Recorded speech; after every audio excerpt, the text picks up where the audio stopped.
ខ្ញុំសួរមួយទៀតសួរអីស៊ីក៏ដេកអង្គុយក៏ដេកដេកក៏ដេកស្អីស៊ីក៏ដេកអង្គុយក៏ដេកដេកក៏ដេកពោះដូចឈួតចឹងអង្កែបអង្កែបវាលោតស៊ីអត់មានលោតទេវាអង្គុយស៊ីដល់គ្នាហ្នឹងអេពេលគេដាក់បោះនុយមកវាហក់ចេះកុំឆ្លើយយកឈ្នះគេវាហក់ទៅធាក់ជើងវាហក់ទៅធាក់ជើងឲ្យដឹងហ្នឹងហើយហើយយើងកុំមកដាញ់ហើយយើងក៏មកដាញ់ស្អីទៅដូចកូនក្មេងហ្នឹងទៅដូចកូនក្មេងទៅអីហ្នឹងស្អីហ្នឹង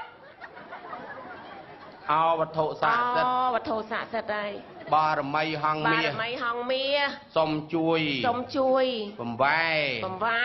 ឲ្យយាយឲ្យតាម៉ាញ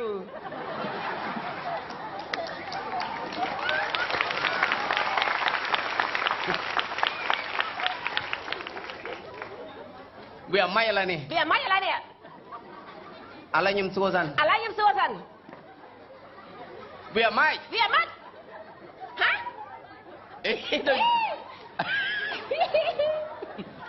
ឥឡូវមិនប្រុងធ្វើតាមឥឡូវប្រុងធ្វើតាមចឹង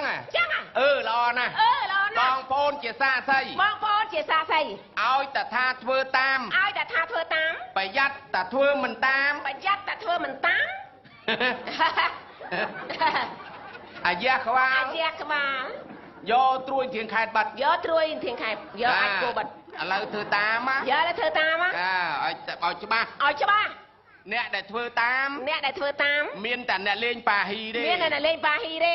គេថាមួយគេថែម2គេឲ្យច្បាស់